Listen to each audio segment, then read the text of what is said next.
Hi class, it's Dr. Rankin here. I have been working hard all day today for about 9.5 hours grading your papers.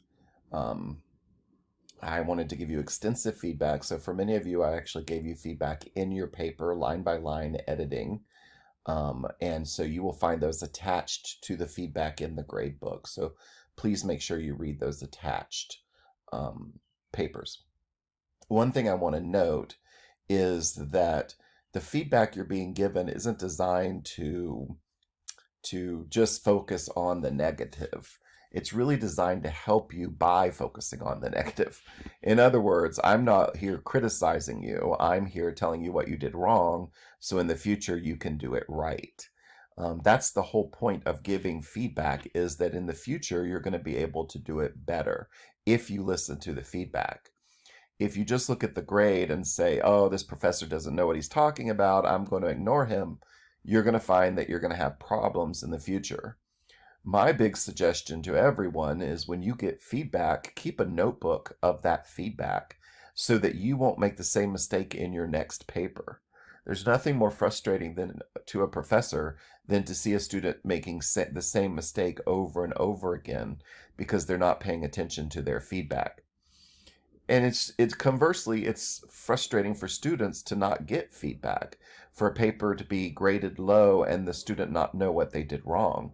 And so in both of those examples, the importance of feedback cannot be overrated. You really should be paying attention to your feedback. In this case, I wanted to go over some commonalities of things I've saw in a lot of the papers so that you understand them and can correct them for the final paper. I made a list here. The first one is research questions.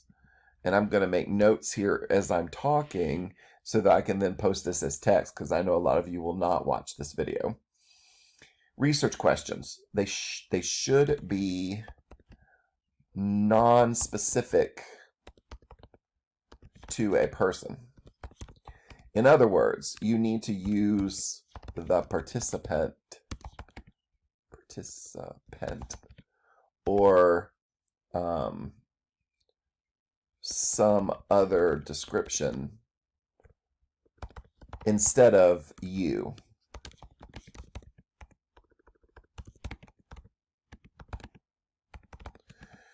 So when you're writing a research question, it needs to be a larger question that you want to know the answer to.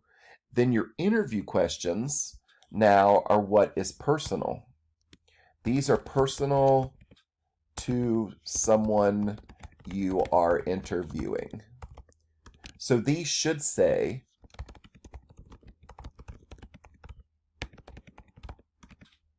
they should include you or your. Tell me about your experience with this.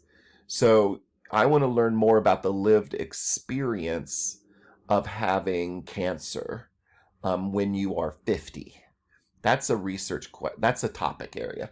So you could say for a research question, what is the lived experience of having cancer when you're 50?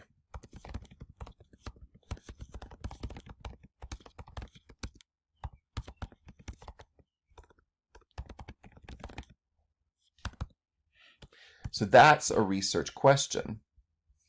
And so then an interview question to match that research question would be, what would be something like, tell me about what it was like when you first found out you had cancer.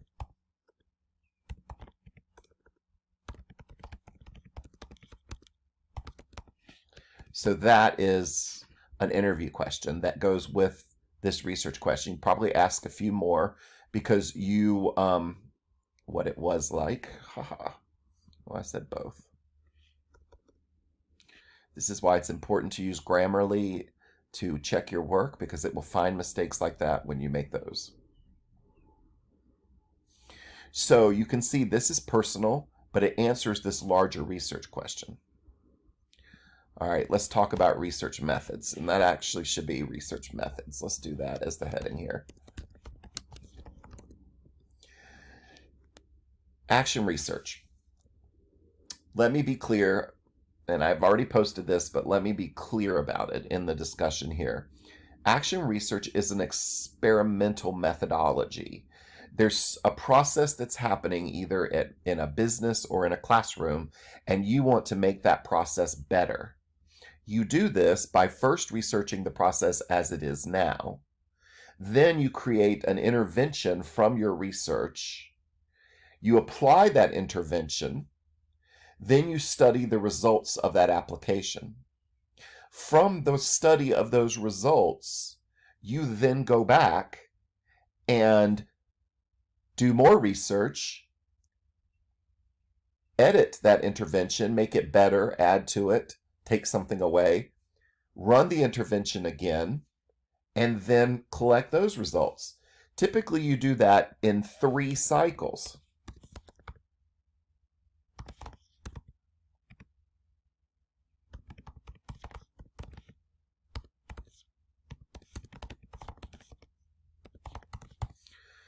Typically, you do that in 3 cycles, so you would be doing it for a long time.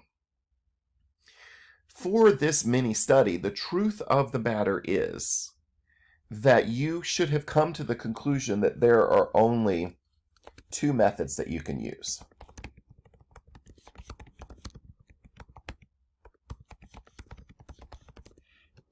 And that is case study. And to be honest, what that is a single case study or phenomenology.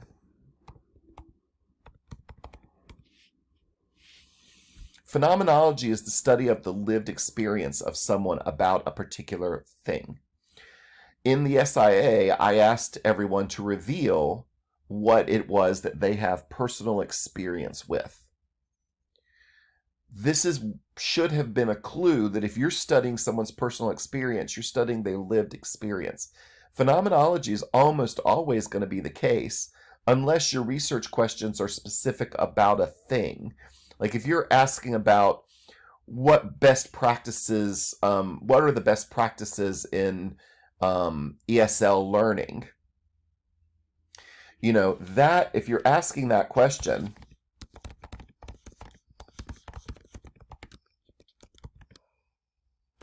let's say ESL classroom management. This would be a case study because you're looking at a thing, not at a experience.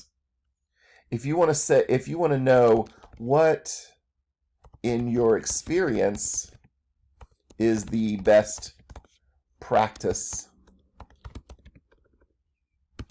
to manage a ESL classroom. Oh wait, that's an interview question. So I did that wrong. Hold on. What is the lived experience of a ESL classroom teacher as they manage the class? That is the phenomenology. The difference you can see is you're studying the experience of the person and not a thing that is not related to experience. So you're studying the same idea. Both of these is studying the same idea, but they're studying it in different ways. The first research question is being studied by doing a single case study of an ESL classroom teacher. The second one is by studying an ESL classroom teacher's experience of doing this. Now, which one would be more true to the real world? Doing a single study, either one would work, but phenomenology would really be best because you're dealing with the experience of this one person. They can't really tell you what best practices are unless they've actually done studies on best practices. But if someone is an expert in a certain area, then they may have done studies. They may have read a lot of literature. So in that case, a case study would be more appropriate. Now, context. When you're setting up context,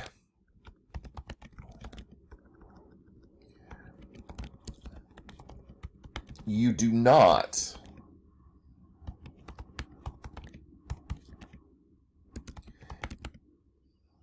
you do not say just in a study, etc., etc. In a qualitative study, in a this study. That's the most basic way to cite that. You also don't say the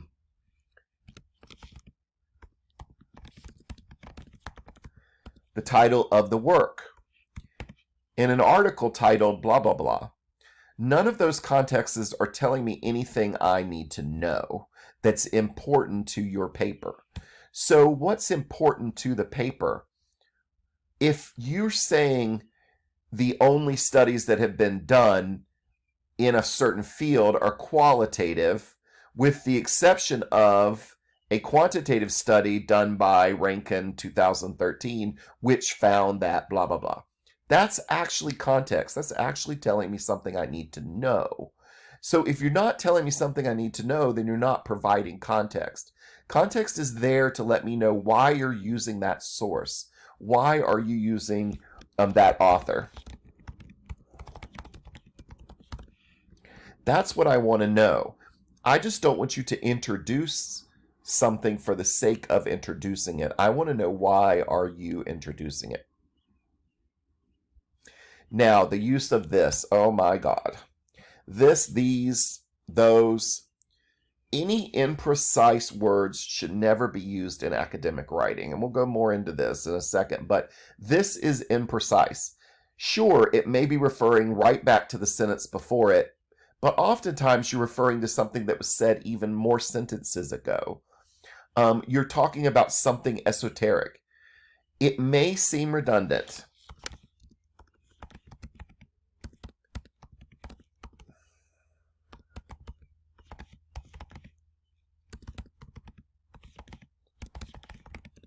But you need to spell out what you mean, even if what you mean is, even if you said it in the sentence before.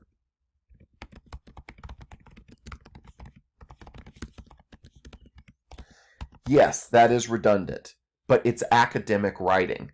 You must be clear. You can use this if it is abundantly clear what this refers to. If it's not very, very clear to a reader who's reading your work quickly, then you need to spell it out for the reader. And you can be more creative with it. You don't have to say the exact same thing you said in the sentence before, but you can change it up a little bit to make it a little bit more palatable to read a second time. But that's what's important. And that's where we get to precision. In academic writing, it's important to be precise. Don't say the student will be interviewed when you really mean my classmate will be interviewed. So let me make this clear.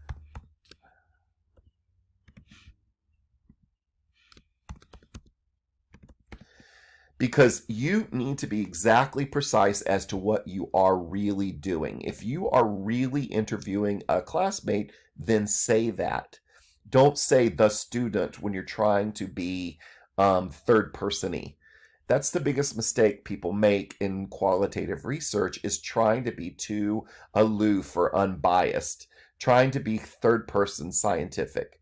That is positivistic thinking, which is considered quantitative thinking, where you are trying to say, I'm above all of this and I'm just going to describe everything in the most impersonal way as possible.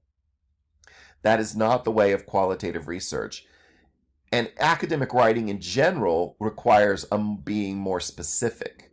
Even in a quantitative study, if you were interviewing a classmate, you would say interviewing a classmate in the class that I'm currently taking, or in the current class that I'm enrolled, or God, I don't even know. I'm so not quant.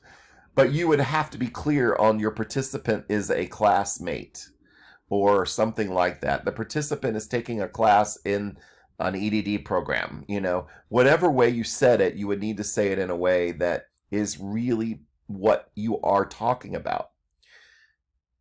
Small changes in words can make a big difference. If you say most people understand, then you better mean that most people understand. If I go on the street and I interview 100 people, then a majority of them, 80%, would have to understand what I'm talking about.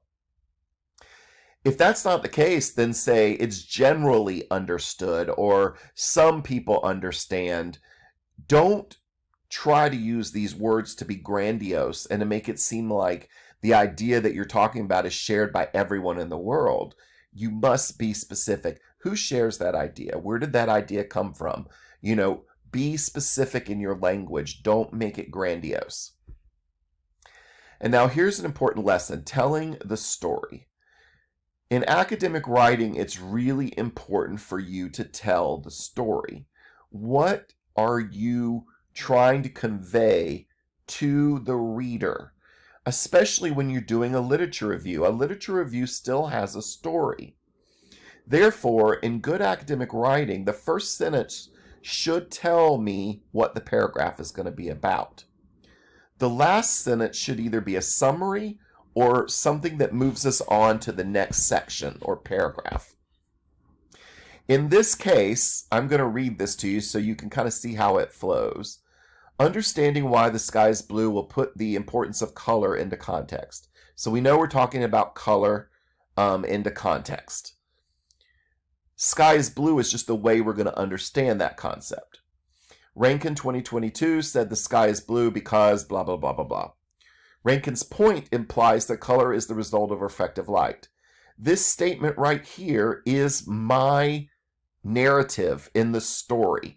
I'm taking what I just told you and telling you what I think about it and how it applies to this topic. And I'm not giving you my opinion. I'm just giving you my understanding of this idea. This is what I understood from what I read about Rankin. You may have understood something different if you read the same article, but this is clearly points out that I'm telling you that this is what it found. Now, I've used the term reflected light, so I'm still talking about color, which is the subject of the story. Now I'm talking about something else, reflective light. So I go on to say that reflective light is what the eye perceives as color.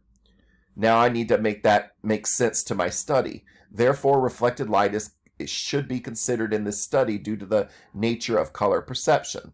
Okay, still talking about color. Now, I've used this key word because I'm going to start my next paragraph with the same key word so that they connect together. The story continues. Color perception also has other influences to consider. Jones found that the cones in the eyes are important in the perception of color. That's an author quote. Since the participants in this study have cones in their eyes, it's something that should be considered as an influence. I'm now positioning this fact I just told you in my study.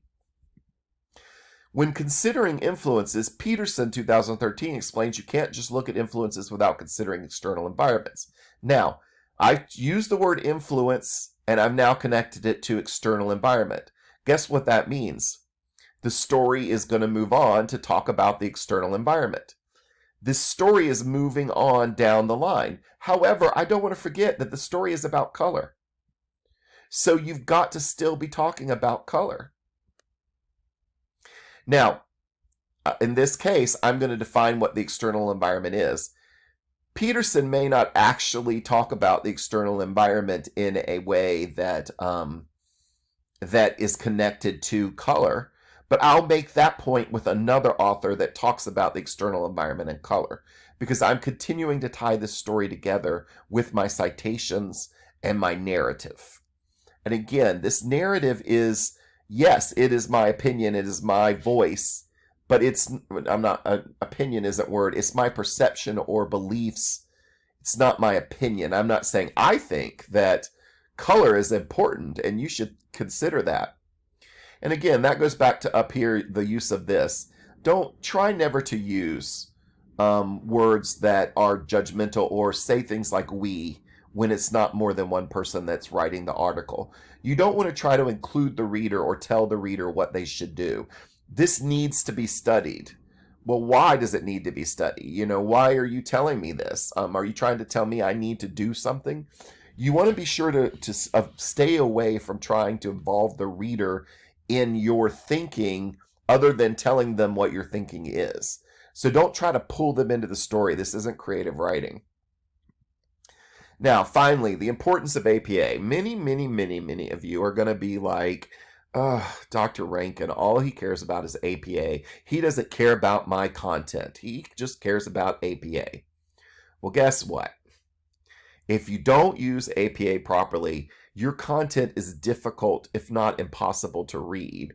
And your point is often lost because without the correct format, without the correct writing style and citation style, the reader is forced to slow down and reread your work multiple times to try to understand it. It slows their ability to comprehend what you're saying. If a paper is in APA and it's formatted properly with very few grammar mistakes, I can read through it in a few minutes. As soon as there starts to be mistakes, I have to slow down and reread and try to understand what's being said. That has now become a bad paper. That is bad writing. And I'm now having to suffer because of it, because I'm having to reread your work. And the same is true for using different fonts. APA is allowing the use of different fonts, but you do want to consider that New Times Roman has been the standard for years and years. So people who grew up reading New Times Roman as the main standard, they see New Times Roman very clearly and can read through it very quickly when it's a large paper. When that font changes to a different font, they have to reacclimate to the font being sans serif instead of serifed. They have to respond to different ways of looking at it.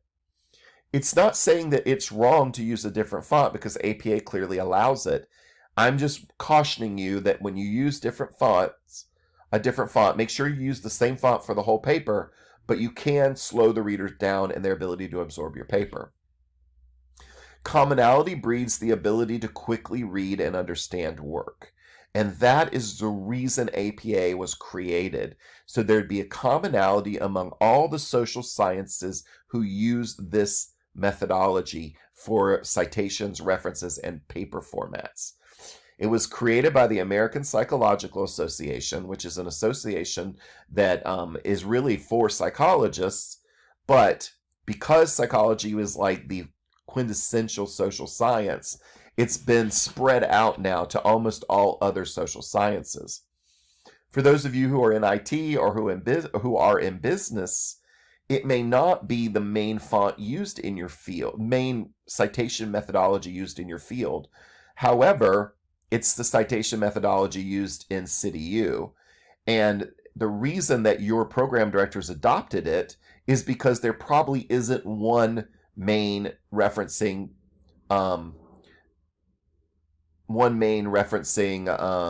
what's the word I'm looking for? It's right on the tip of my tongue. System, I'll just say system, for your field. So in business writing, you may use the Chicago style of citationing.